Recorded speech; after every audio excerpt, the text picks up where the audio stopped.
Bonjour from Côte d'Ivoire. Welcome back to my channel. Today's topic is, do we live in a red pill echo chamber? So I was given some thought the other night about all these YouTube red pill channels that we have, and we have a plethora of YouTube channels to choose from, don't we? I mean, we have the whole manosphere, right? We have the whole manosphere of red pilled guys. I think the unofficial godfather would be Rollo Tomasi, right? I mean, I'm sure there's some people that disagree with that, but in the mainstream of the red pill community, people would recognize Rollo Tomasi, even though he's not like the biggest YouTuber. You have other guys that have hundreds of thousands of followers, but the red pill in the manosphere, I guess you could break it down to probably 5 or 6 really big channels, really big. And when I say big, I'm thinking about 100, 200,000 subscribers. If you notice that a lot of red pill content creators that are really, really good, when I say good, I just mean relatively good. I mean, they put out this they call out feminism, and they call out all the things that are coming up in the news, the current events. Some of those guys, even though they're really good, they only have like 20, 30, 40, 50,000 subscribers. And I even noticed that there's a lot of guys that are up and coming that are being red pilled. And so it's not really a popular topic to talk about. So but I noticed that because I've been, and if you've never been to his channel, his name is Jim B. I've talked about it before on my channel, where he was red pilled by years and years. He got red pilled during COVID, the lockdowns, and he started looking at YouTube videos. He's 51 years old, and he got red pilled by watching all these videos and then seeing feminism, and then taking all his experience and then applying, and then saying, "Whoa!" And he's had this epiphany. And I think he's up to, well, he's probably just shy of 10,000 subscribers within a few weeks, which is, man, my hat's off to you, sir. Good job. Really proud of him, man. So that inspired me to start taking my own channel somewhat seriously. I don't know. I'm still having trouble thinking about topics to do because I don't want my channel just to be another channel where I complain about feminism, or I talk about, well, look at this, and MREs haven't done this, and we're all spinning our wheels here, and dating sucks, and relationships and divorce and all those things. And if you've been through those things, then you know. So I guess I'm just posing the question: are we living in an echo chamber? I'm not now. I don't want to get too deep into politics, whether you're on the left or right. I don't care. But they talk about how it's such a bad thing to be stuck in an echo chamber because you don't look at the other evidence. Maybe you don't look at the other side. You just only speak about things, and then people agree with you, and then it just goes into this loop, right? Now, I think being stuck in a loop doesn't mean that you've never, like, I look at, every once in a while, I do pop out of these echo chambers, and I try to go, like the other day, I was on a comedy. I know it's I'm that guy. There was a comedian talking about, false rape allegations. I'm just using this as an example. He talked about, I don't know why these guys are so scared of false rape. It's like one in something, like it's astronomically low that you'd ever be. And look, I know that flies in the face of reality, right? So even these comedians, they just look at the surface level news, and they've been told, and see, they get sucked into this thing, the feminist narrative of false rape allegations are rare. Women don't lie. Believe all women. A lot of men changed during the Me Too movement because it was the first time that many of us realized the women in our lives have to be afraid of sexual assault on a daily basis. And that's terrifying. But there were guys who didn't change. There were guys who didn't get it. They were like, what if I get falsely accused? And look, I'm not mocking false accusations, okay? They're real. They're terrible and they destroy lives. And they make it more difficult to prosecute actual crime. However, they're pretty rare. Statistically, as a man, you are more likely to have been raped than to have been falsely accused of rape. So if you're one of those guys that is constantly afraid of being falsely accused, you should also walk with your back to the wall at all times. Right? And then you just look on the news and just how many years have we seen over and over again false rape allegations? Now, even with that, now how do you determine what's real? What is reality? Okay, and I'm just going off the top of my head. Let me see if I can remember because I have all this knowledge, but I don't have total recall.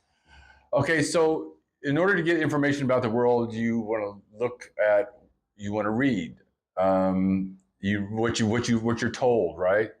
Then you weigh it with your own experience, and then you have to use critical thinking to say, well, is this true? Is this not true? You have to apply a level of logical reasoning to it to figure it out. I mean, because you can look at the news, right? And you can, because weathermen, they say, oh, it's raining over in Shasta County, and you look out the window, you're not in Shasta County. You look, well, it's clear here. Like, oh, this must be a lie. They're saying it's raining. It's not raining. And then a few minutes later, the sky goes dark and the clouds finally reach you. So sometimes, you can look on the news and it'll say something, and so you have to. You look at that, and then weigh it with your own experience. Okay, sometimes it rains in different parts. It doesn't mean it's raining in your area, but in general, they can predict the weather. One of the things I also, so one of the things was male suicide, let's say. I keep hearing that male suicide is at an all-time high.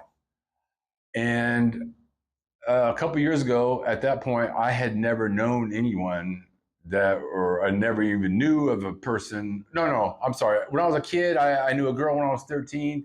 She took her mom's heart pills. She was about 12 or 13.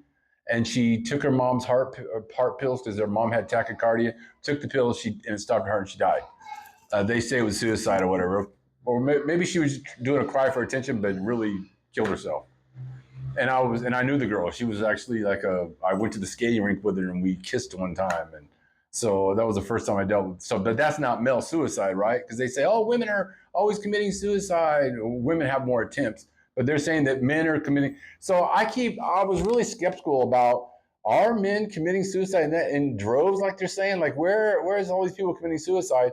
And then so there, it's raining someplace. I'm looking out the window. I'm looking around. I'm not seeing all these suicides. And then I don't want to say close friend, but pretty close. We went to high school together. We hung out for years. We all have the same circle of friends from the same neighborhood. I don't want to say his name, but I know him quite well. I mean, when we see each other, we're good at, hey, what's up, man? And we've been out. We hung out in high school and in our adult life. And I found out he committed suicide. So I'm just one person, and so I've been touched by suicide now. So then you hear about, then you get told, oh, there's no false allegations. False allegations are rare. False allegations are rare.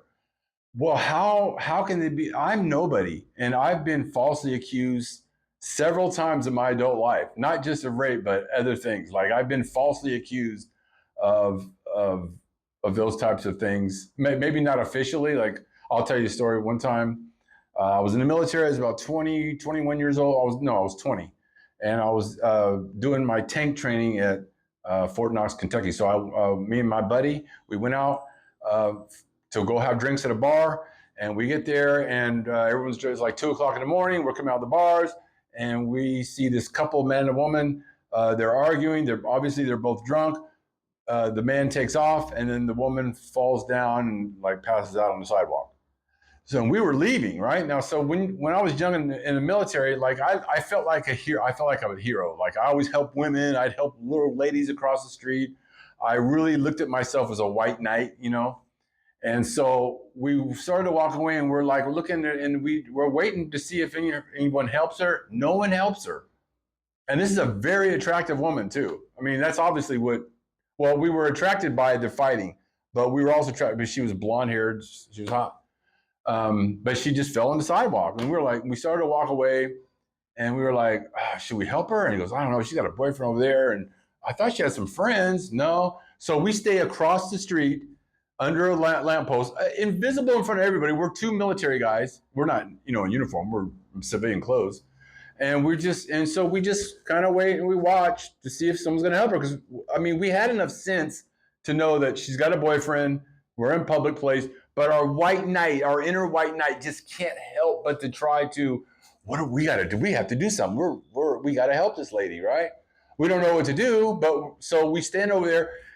But unbeknownst to us, okay, so let me just say, unbeknownst to us, her friend group was down the street. And apparently they knew this was going on, but instead of going and helping their friend, they're watching us. So we look like two creeps across the street. And I've never looked like a creep. Like I've never I don't know, maybe I do look like a creep. You tell me, do I look like a creep? Me and my friend, we're two good looking guys. We're young. We're dressed nice. We have military haircut. We're obviously from the post. And so they're watching us. So finally we go over and we help the lady up. We ask her where her boyfriend is. Oh, he's down there. She can't talk. And okay, well, you want us to help us get to your car? Yeah, help me. But still, our spidey sense was tingling, but our white knight was still overriding. We said, okay, well, we'll walk you down to your boyfriend. Is he in the parking lot? Okay, yeah, the car's down there. Okay, so again, we cross the street. As she starts walking, we leave her alone. We go across the street, and we slow our pace to match hers, sort of. So we're gonna just because we don't want her boyfriend to see us talking to his chick. And we get closer. We see the boyfriend down. It's a long road, right? It's all the bars.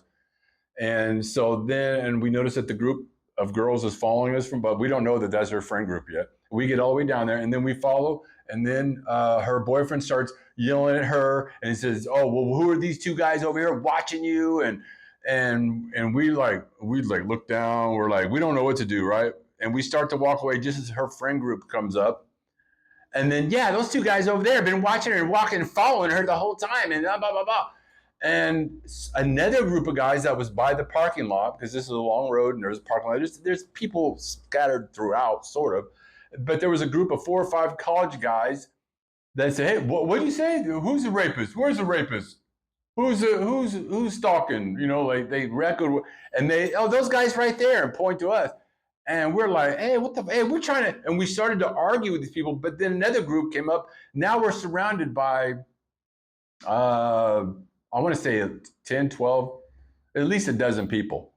And we say, hey, man, let's get the fuck out of here. And we just beelined it out of there. So just that was an accusation. Then accused my ex-wife. And then another woman in Nigeria falsely accused me. I've been assaulted by women. So here this false rape allegation is astronomically rare, yet it's touched my life. How is that possible? And I see it on YouTube.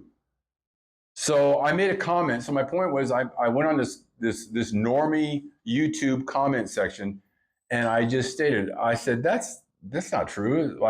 Okay, it was a funny joke, but the premise of it was, we're so silly. Us guys are so silly for not wanting to interact with women at work. Or we're silly to be afraid of that. We shouldn't be afraid of false allegations. Yes, you should be deathly afraid of those. It's such an occurrence. And it's not the average woman that's making these false allegations. These are women that somehow have learned through, I don't know where they learned it at, but they just know, like my ex, when she falsely accused me, the first time she did falsely accuse me, but she was very timid about it. There was no evidence and it was easily provable, but the cops, lied on my case and made a false allegation. Anyway, it's a long story, and I've already told it. But basically, once she found out that she could pretty much say any accusations to law enforcement and they took her seriously, there is a very powerful, euphoric thing that women get off of this attention. I think women get off on it. I think they, I was always taught when I was younger, just growing up from the 70s to 80s, it's always been implanted in my head that women don't like to come forward and make accusations because it's so shameful and it's so embarrassing. Yet they'll get on a news conference and blah, blah, blah, blah, blah, blah. They don't look very ashamed to me. I don't see none of them looking ashamed. And maybe a real victim. And I have been like even me talking about it right now, I don't even like, it makes me feel icky, like to even think of myself as a victim, because I'm not a fucking victim. Like, I don't live in this victim mindset. I don't like discussing these things. Like, it's embarrassing. It's fucking embarrassing. Like, when, like just dealing with women and then having it false out. And if you complain about it, you're complaining or you're weak or you did something. Like, so anyway, in this comment section, I said, hey, it's not rare. It's happened to me several times. And then I got lambasted in the comment section. Lambasted. They were like, oh, 3 times? This guy's confessing to rape. Oh, he's probably said, well, what did you do to her? And I just got victim blamed all throughout the comments. And I tried, dummy me. I'm one of those stupid guys every once in a while, not so much anymore, but there's been times where I've caught myself getting in arguments with random idiots on the internet. And so I just kind of went, but it just goes to show you that you can't even go. So we almost get forced to stay in these echo chambers because it's not safe to go out and complain to a normie or discuss these things because people don't want to fucking hear it. I won't say his name, but just a friend of mine, several friends of mine. Matter of fact, all my friends except for one. When I try to have conversations with them about, because you can't force somebody to be red pill, you can't even coax them. You can't even, because if they've never experienced it, like one of my friends, he's been, and I won't say his name if he, hopefully he didn't watch this video because I don't want to tell his business. He was a virgin when he met his wife. I don't know if his wife was a virgin, but he was a virgin, and he's been with his wife for 30 years, happily married, kids. Good. We've known each other since we're 12 years old. He's probably the only guy I know that has like this. Like, honestly, from inside out, looking in, or even if you were close to him, this guy's been married for 30 years. He has a good, I don't even want to say anything about his personal business, but so trying to talk to him about this stuff is like talking to a wall. He just, what are you talking about? Oh man, you just picked the wrong women, or you do this. Bro, you haven't been out picking any women. You married the first woman that you fucked. No, he picked good. I mean, he's of a different nationality, and his wife is also from the same country he's from. They found each other here in America. Great. I mean, but he's one of the few. I don't think he was ever a ladies' man or a player, or he was like for me, I was always a womanizer. I've been through a lot of women, so he has like zero experience except for just one, which is.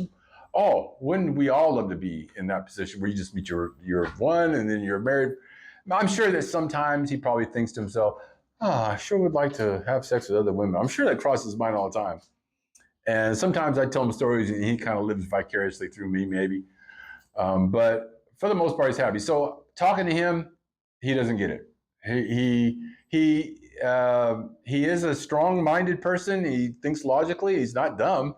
But if it doesn't affect him, he doesn't see it. He can't see it. He's blue-pilled, and he's just mainstream. He's a normie. And my other friends, even my friend here, he dates a lot of women, and he has dating issues, just like they hear about on YouTube, where he meets one girl and then things don't go that well. Maybe it goes good for like a week, so he's just running through women. I know that he's a serious guy and he wants to have a relationship, but he's such a nice guy. And so I've tried to help him not to see, hey, being a nice guy is not going to help you maintain a relationship. You have to maintain, okay, well, what do we know? Because we're in an echo chamber, so I'm sure anyone's hearing me, and I'm not a pickup artist, but in order to, and I'm not trying to give advice, but I just know what works. And I do it now. I implement this into my own life now. I don't want to say too much of my personal business, so I can't talk about it out of respect for my girlfriend. But basically, I maintain a certain frame. We only communicate about surface level things. Our goal is to raise children, but I use my red pill knowledge and my knowledge of female nature to not. I am able to be myself. It's not like that, but I'm a good guy, but I'm not a nice guy. And but from the outside looking in, like he knows somebody who has a girlfriend, and the boyfriend that he knows is always making sure that his girlfriend doesn't eat too much when we go out, because he doesn't want, because he says, hey, I don't want you to get fat. And so my friend looks at him, he goes, that guy's controlling. And I was like, he should be controlling. He should, if he has a standard, like if that's his preference, and he met her at a certain weight and he wants her to maintain, how is that controlling? Matter of fact, and if it's going to be controlling, how good is that? He wants her to look a certain way, and what comes with that? Health. You don't want to be fat, and there's a fat problem here in Africa. I see a lot of fat women. So, but he sees it as controlling, and and they've been together for a while, and their relationship works. And I see how he treats his girlfriend. It's good. I mean, she seems quite happy, but there's a little tension when we go out. Like she goes to reach for the chicken, he's like, and she goes, oh, I don't want to get fat, like so. But a blue pill regular guy, and most people say, oh, that's controlling. He shouldn't be telling her what to do. No, you should tell your girlfriend what to do. You should lead. You should say, hey, you should have expectations. And I do that in my relationship as well. I lead my girlfriend. I don't like it. I'm not saying I don't like it.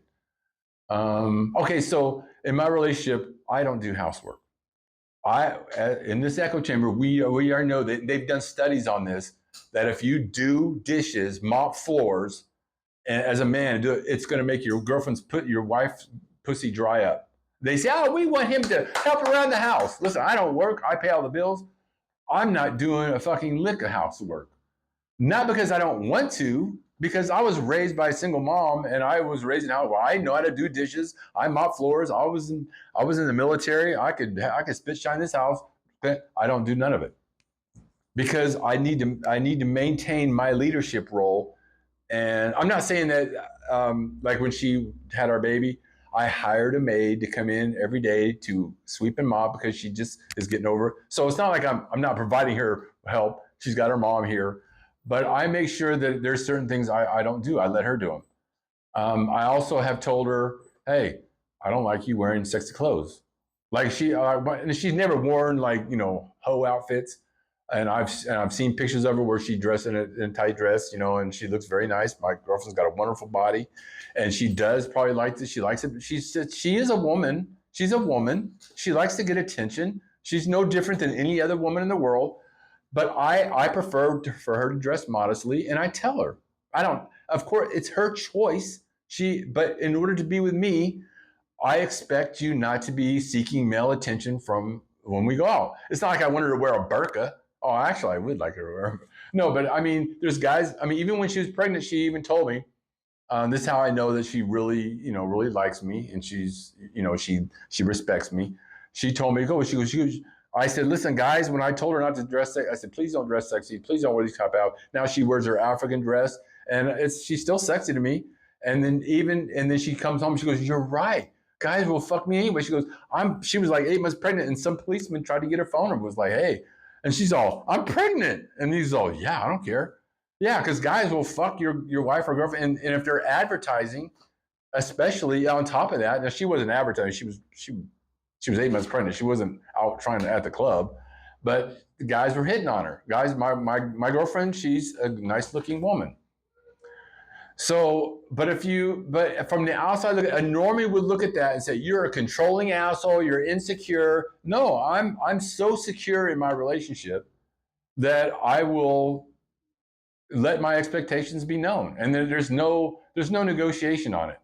Like, I say, listen, she said, oh, I want to go out with the girls too, or, I won't tolerate girls' nights out. It's not going to happen. If you want to be with me, you're not going to have girls. Yeah, you can go hang out with your friends. And she doesn't go to the clubs, but she went to a birthday one time, a birthday party with her friend, and she videoed me the whole time. It was just her colleagues at work and the husband and wives. I didn't go because I just didn't want to go. But I don't want to go to clubs. I don't. That just won't happen in my room. That's my boundary. But a normal, so I'm sure my friends never told me this, but I'm sure he's like, but I have a good relationship with Michelle. Like she respects me, and she does the laundry. And look, we don't have a wash machine. She does the laundry by hand. She does the dishes. She cooks the meals. Every once in a while, I mean, lately I've been cooking because we got the baby. Of course, I help where I can. And when I say help, I just mean by not being a further burden. Like I cook myself a hamburger, and I take care of the animals and those types of things. But I pay all the bills. I'm not going to work. So you have to maintain a frame with your woman. But my friend, he's so nice that he's a diehard romantic, and he's a French guy, so he's a diehard romantic. So he still sees women as equal. Of course, we're equal, but I'm saying, but he wants to be a nice guy, and I was trying to. I even tried to show him, and I even sent him videos. Hey, man, see, I show him a couple videos of a red pill guy. He's the pickup guy. He's got the shirt, and he said, "This is how you got to maintain your woman, and you got to make sure that you don't give her compliments and all this other stuff. All that stuff is fucking true. I don't I don't overly simp over my girl. Like, oh, you're so beautiful. I don't pedestalize women. He still pedestalizes women." And so he's going through a woman, and he'll meet her, and then she'll lose interest in a couple of weeks, and then it's another one, and then she'll get that one, and then lose interest. So he told me, he says, I feel like what you're saying is right about female nature. He goes, but at the same time, I don't want to believe, because he grew up in feminism. He's swimming in the ocean. He doesn't know that the water he's breathing is feminism. He just, just like fish don't know that they're breathing water. They're like, what water? They're just breathing. They're just in their environment. So he knows deep down that when I tell him these things that it's right. And I told him I try to give him advice, but I can tell he gets a little irritated with me. So I back off and I say, okay. And so he's still gonna, so I can't even pull him into the echo chamber. He'll say, oh, those guys don't have relationships. But then I'll send him another video of like older man, and he'll say the same thing, and then crickets. I don't hear anything back. He doesn't want to talk about it. Because and here's the thing about normies too. He's busy working. Like he works.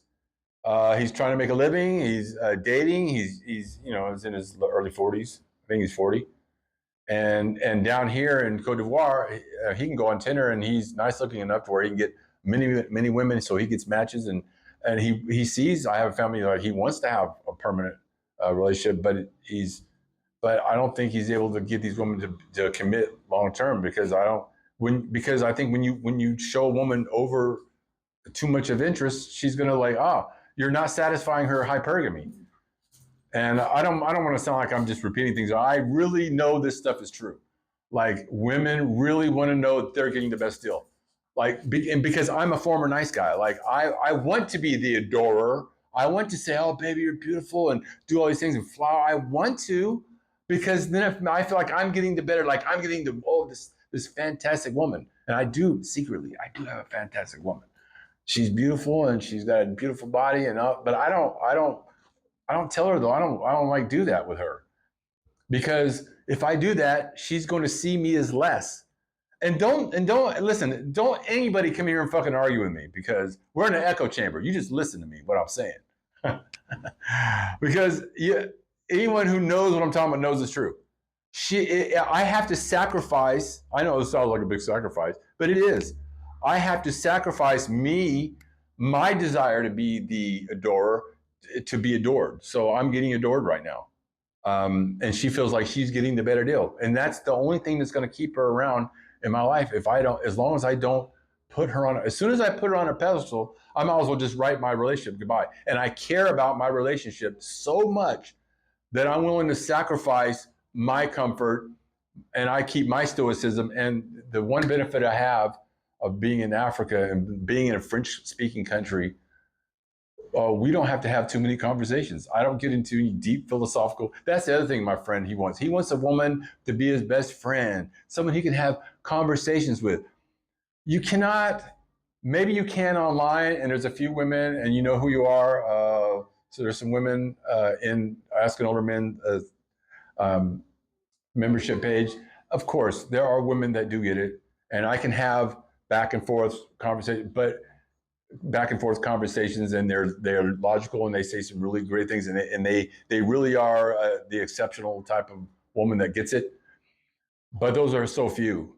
In my personal relationship, Michelle has no clue even what feminism is. She doesn't get the concept of course, she thinks, yeah, the girls should be this and whatever, but she's not overly identified with, having equal rights, because they don't have that here in Africa. This is one of the reasons why I came here, because women are, I mean, of course, feminism is here, but there's no infrastructure to support. Like I said before, if Michelle were to leave me, she doesn't get alimony. She doesn't get I don't even think she'd get child support out of me.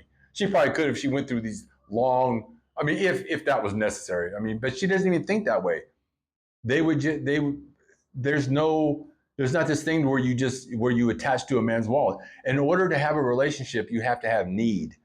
You have to need somebody. It has to be an exchange, right? So this is why I got a poor woman, because she needs my money, and I need her to give me children, and I need to be a leader, and she needs to follow. She has this innate, she wants to be submissive, and she is. I mean, and she respects men because she came from a good household. So she really, but she's just an average woman in her brain. She's smart. Listen, she has her doctorate. She's super smart. She went to college. She had to go to college for veterinarian science in Ukraine at the same time while simultaneously learning Russian. Now, I don't know about you. I think Michelle is intelligent. I don't know if I could do that. If I can go get my doctorate while I'm learning the language at the same time. Who in the fuck does that? So she's not stupid. I'm not with a stupid person. But these concepts, we don't, because she speaks French and her English is broken, and I don't speak that much French. We don't have deep conversations, thankfully. And she's not my best friend. She's my woman. She's my woman. She's my helpmate. She's the mother of my child, and I respect her a great deal. But we're not best friends. We're not. I don't pedestalize her. I don't need. If she were to give me, if she were to stress my life and cause problems to the point where sort of hitting me or being some type of abusive, I have my money. This is my apartment. I could leave anytime I want to.